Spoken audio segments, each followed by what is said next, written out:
Yes. We're back. Real Talk Football TV, Premier League debate show. Like, comment, subscribe, all of that. Tobias for Self Shack.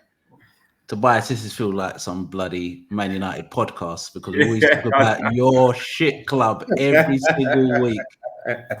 Ten Hag in, Ten Hag out. For every top six club right now, man. It's a death in the family right now, man. Mr. Ten Hag leaving. He's leaving. My heart sank when you put it in the WhatsApp group. I was like, oh, fucking hell. You know what? Yeah, when I saw it, secrets come out. I was like, oh shit. I saw it. I thought, hold on, everyone's a bit quiet right now. What's going on? Don't tell me I'm the first to know. Don't tell me I'm the first to know. This can't be. Didn't have a clue. I saw that. I was like, then I said, they went on Sky Sports and I see he's been sacked. I was like, fucking hell. Even one more week, I thought it was just like you might get that work against Chelsea and then they get rid of him. But this was coming though. This was coming for a while. His third season. For me, I think it's the right choice. The players need to take blame, but you're Man United, man. You know more than me. But I think to me, it was untenable. From the West Ham game, I know you had loads of chances, but to end up losing that, the money you spent, I think they said they spent over £555 million over nearly 3 seasons. You're 14th in the league. I think you're 13 or 12 points behind Man City already after 9 games.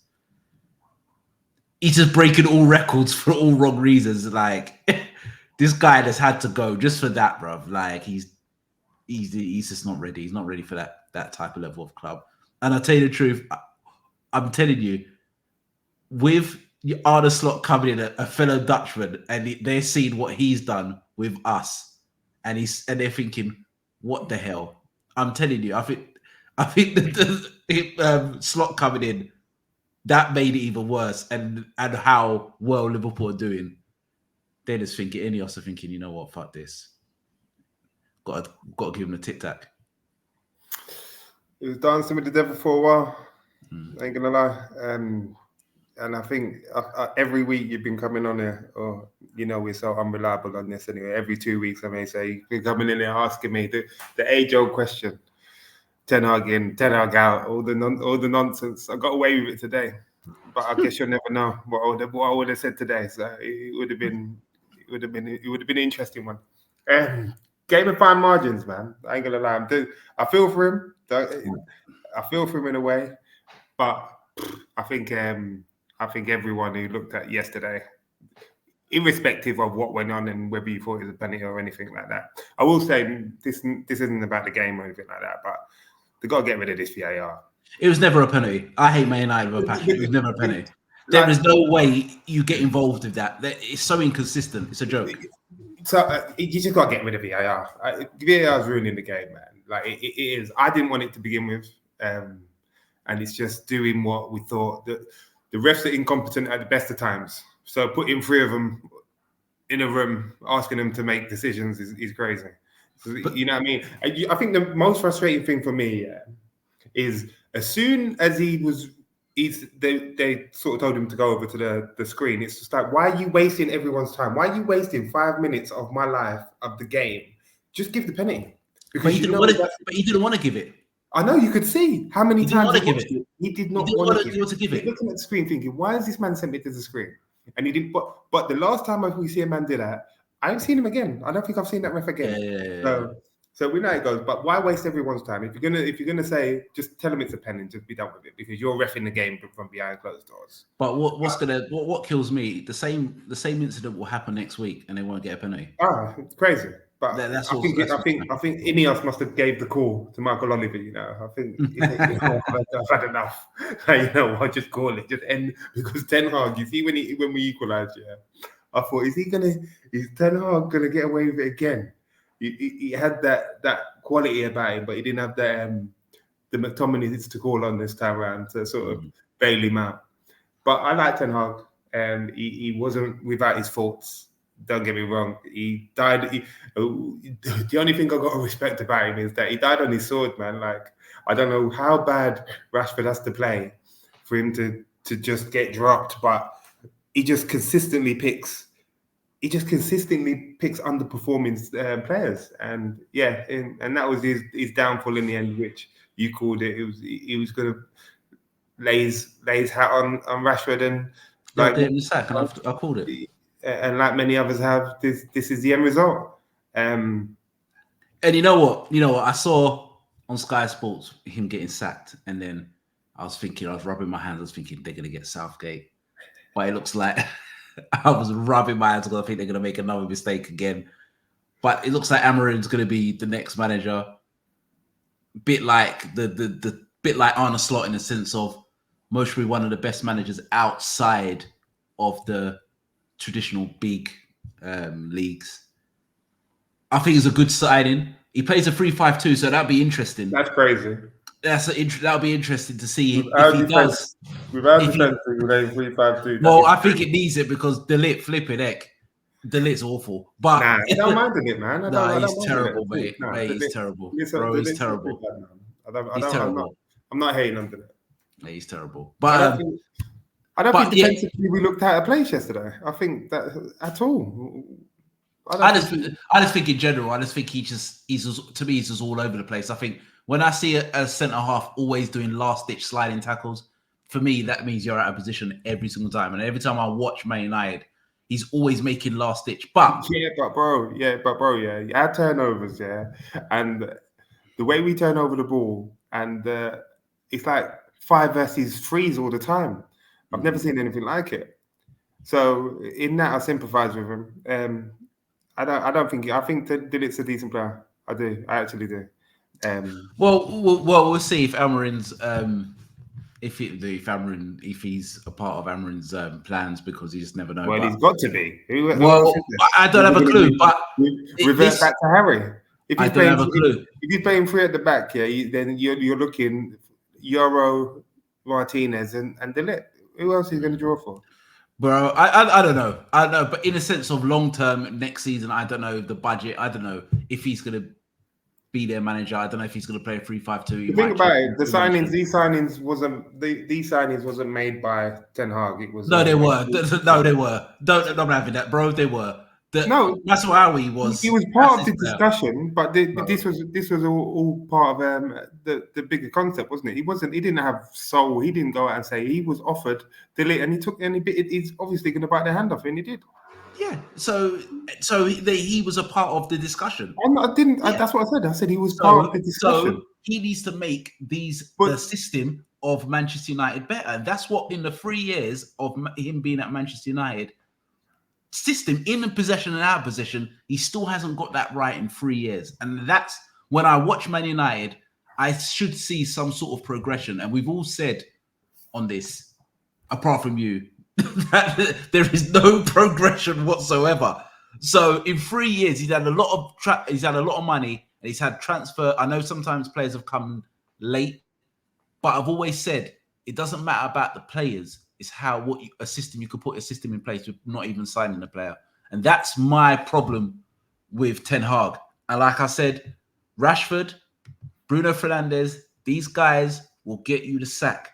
And if Amorim comes in and thinks he's arrogant enough to get these guys going, and they might get going for a month, half a season, even a season, we know when things go bad, these men throw in a towel. And it'd be interesting to see what he says. And he's a person that he's his own man. So if he doesn't take the job, that means he said, I don't want this guy, that guy, that guy. These guys need to go by the end of the season. Ineos maybe saying, well, we can't get him out. I don't think it comes out if he's not taking a job. I think that no one thought Amorim, everyone was thinking the Xavi's. I heard bloody Solskjaer on people's lips. With Southgate was the obvious. Is that what was done in the summer? And the Potters, Amorim's a bit out of the blue one. No one was expecting it, so I don't think they're going to release it or leak it and then get rejected. I don't. I think that's a done deal. They were maybe talking to him for a while. To sack him, that means Amorim said basically yes. That's what it feels like. Yeah, but Ten Hag, in everyone's mind, this is where I sympathise with him. On everyone's mind, he's been getting sacked for the last 2 years. for players coming in seeing that daily, it's typical. You're getting undermined daily. So I see it with LBG. I sort of see it at Arsenal when they had Emery. Like, yeah, but Tobias, there's no way he's going to win. Yeah, but he's put it on himself. He's done no, a he lot of did. stuff. So it's not Put, like he was put a lot winning of stuff on games. himself, like the Mazraoui in the 10. Like you don't help yourself. You know what I'm saying? Bro, Mazraoui in the 10. Even when you won the FA Cup and you made most probably your best performance in a Manchester United as a manager, your team's against the best team in the league. You just go on that. You go on the front foot and be arrogant and say, "I win trophies and this is what I do." Where he should have been humble and shut his mouth and go. Maybe he should have, but and that's what. When I heard that, I told you he's done. No, listen, I told you he's done. I hear you, but for like I said, for him to be undermined for so long throughout the season, you're obviously gonna have some rightfully though, Tobias, you're gonna like he's being undermined because he's been doing what, bruv? He's been shit. He's broke every record. Yes, he has. He's been shit, bruv. But the facts are the facts. He said he wins trophies. He wins trophies. Did he not win trophies? He did win trophies. He won a Carabao Cup and an FA Cup. So this is what we're Manchester United, big Manchester United Football Club, top 5 biggest clubs on the planet. So an FA Cup and a Carabao Cup and coming 9th or 8th or being 14th in the league is acceptable for Manchester United Football Club. That's what you're saying. Listen, that's not what I'm saying. You just said a question of when he won the FA Cup, he went on the tangent saying that I win trophies, and I'm telling you that factually he wins trophies. He's won a couple of trophies. Yeah, he's won 2 trophies in 2 years. Factually, he's won trophies. He's won more trophies than Arteta in 5. Yeah, factually. Yeah, that's a fact. But in the league, he's been absent. But you are judged for Manchester United Football Club is what you do in the Premier League and the Champions League. What he has done in the Premier League overall has not been good enough. He was in the Champions League in a group with Copenhagen, Galatasaray, and came bottom of the league, bruv. The worst you've ever done in your history. Just for that, bro, he should be sacked. Just for that, bruv. That league, bro. That league, bro. That group was the easiest group in the whole of the Champions League. This guy came bottom of the group. This is what I mean, yeah. I'm not even going to get into it, but when you can't have players going 3-0 up and drawing, bro. Bro, that's you. I don't care. I don't care what for Man to go 3-0 up in a game and you draw that game. Yeah, come on, shoot yourself. Bro, that's crazy. Bro, we're seeing it now, bro. We've seen it now in Europa League. You're taking leads and losing, bro. Or taking leads and teams are begging you back. Look at Porto, bro. Cruising. Man, let him lose the game, bro. We've seen this. This is what he does. This is a recurring thing, bro. Listen, this season's a different factor, man. Don't get this. It is what it is. Ten Hag's done now, innit? That conversation's over with. I don't need to be arguing with you about the do's and don'ts and the factors and. He's so what happens? Ten Hag's history now. Like Manu before Ten Hag will be Manu after. It's irrespective, isn't it? Now we move on. We move forward, and we are where we are. So if Amorim, it looks like he's going to get the job then. So what is the realistic expectation for if he comes in? Just to consolidate. The realistic expectation in the leaving us how we are. Luckily, still got something. He's still He left the shit show in the Europa. You're not looking. It's not that far off Europe, is it? We're 14th, but 5 points wise, we're not that far off. Of course, that's minimum expected. Like for anyone worth his salt, you've got to come in and get that. Like that's good. Well, I think you're getting a manager that knows how to win. You're getting a manager who doesn't hardly lose. I think they're still unbeaten. Sporting Lisbon. In the Portuguese league, you're getting a manager that knows how to win. And but you could have said the same. You could have read off the same things what you're saying about Amorim as you could have with Ten Hag. So until they get here and they put in that work here, it's either here or there. We can say we can laud about all his achievements out in Portugal, Braga, Sporting, players he's brought through. Agates, etc., bringing Guterres from Coventry, making him into a world beater. scoring all sorts of goals. You can say everything you want to say, but we could have said that's similar to Ten Hag at Ajax. So until he comes here, he gets the magnitude of United, because it's not you're not having no sleep. Listen, you make a mistake, yeah, you fumble the bag, you're all over the papers, you're over the social media, you're everywhere. So mistakes, mistakes are not taken easily here, especially at a club like United, especially like just because we sell papers, the media are going to be all over it. The one thing I will say about him, he's got to come better in front of the media than what Ten Hag did. That's the star play. For him to be successful, initially he's got to get the media on side. That's it. So he's got to work his charisma. He's got to tell them what they want to hear. You know what I'm saying? He's got to give all of that jazz, and that's what I think he's got to do that. And I think what he needs to do as well, in my opinion, he's got to make an example at one of the big players, just to make. Well, that's going to be the interesting thing for me. Yeah, that's what I do.